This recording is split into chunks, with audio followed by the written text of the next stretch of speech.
बिहार की राजनीति में अभी खेला होने को लेकर काफी सस्पेंस। 12 फरवरी को होने वाले फ्लोर टेस्ट के पहले बनी हुई है संशय की स्थिति। बी टाउन में एक के बाद एक आ रही है गुड न्यूज। बीती 8 फरवरी को यामी गौतम ने अपनी प्रेगनेंसी का किया था ऐलान। आज 9 फरवरी एक्ट्रेस ऋचा चड्ढा ने अपनी प्रेगनेंसी का किया ऐलान।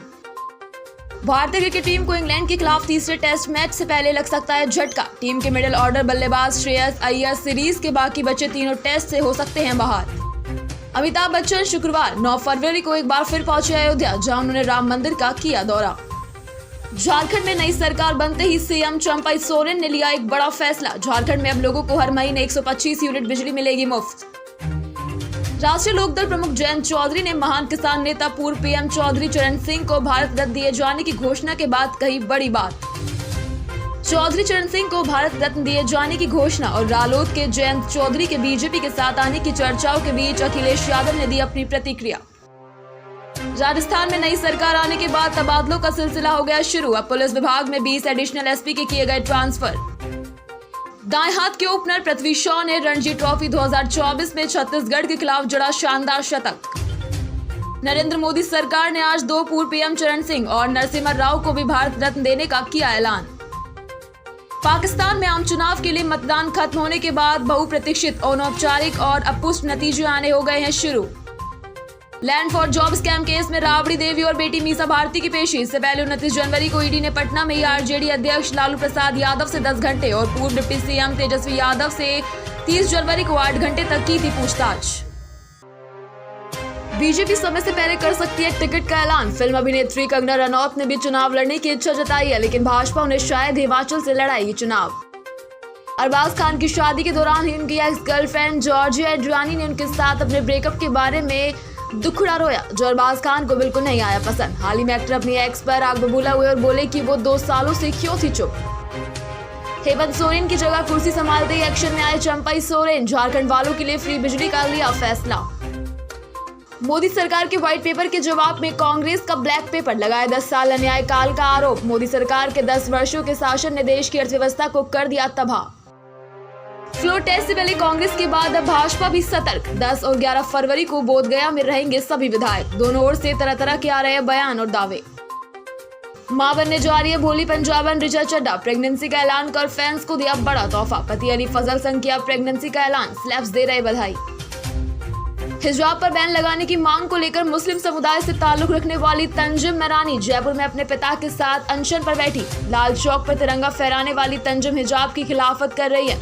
कहना है कि शैक्षणिक संस्थानों में शिक्षा के लिए जाते हैं, न कि धर्म का प्रचार करने। लिटिल गर्ल नाम की दुनिया की पहली एआई बच्ची को एजीआई आर्टिफिशियल जनरल इंटेलिजेंस की दिशा में एक बड़ा कदम माना जा रहा है। ये 4 साल की बच्ची और सारे इमोशन समझती है।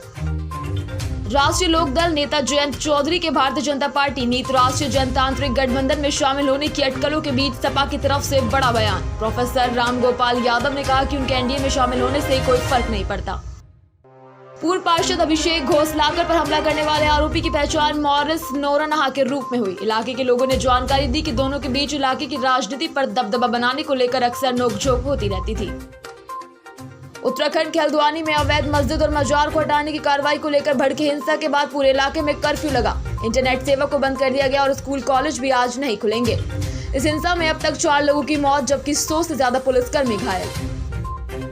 मैदानी इलाकों में दिन में तापमान में वृद्धि हो रही है। अगले 5 दिनों तक बारिश का अलर्ट जारी। आईएमडी का मौसम पर लेटेस्ट अपडेट।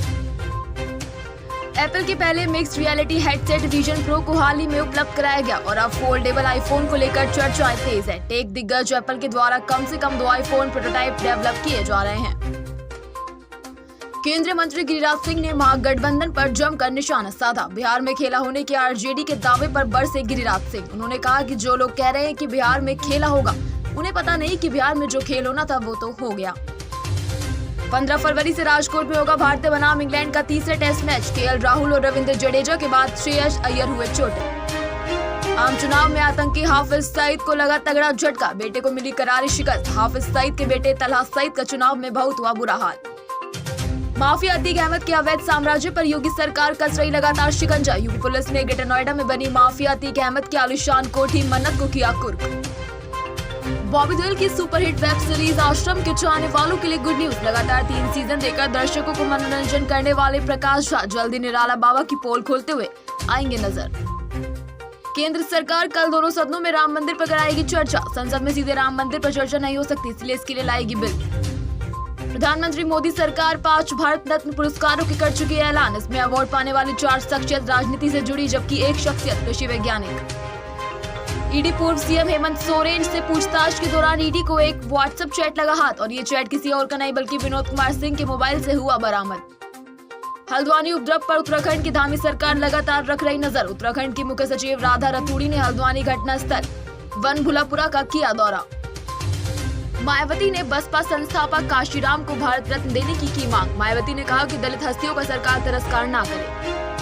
ओम प्रकाश राजभर ने किया दावा कि जल्दी आरएलडी एनडीए गठबंधन का होगी हिस्सा। पूर्व प्रधानमंत्री चौधरी चरण सिंह और नरसिम्हा राव को भारत रत्न मिलने पर सीएम योगी आदित्यनाथ ने दी शुभकामनाएं। हल्द्वानी हिंसा के बाद उत्तर प्रदेश के जिलों में भी सतर्कता। जुमे की नमाज पर मस्जिदों के बाद यूपी पुलिस के जवान मुस्तैद। हल्द्वानी हिंसा में अब तक 4 उपद्रवियों की मौत, 100 से ज्यादा पुलिस वाले घायल।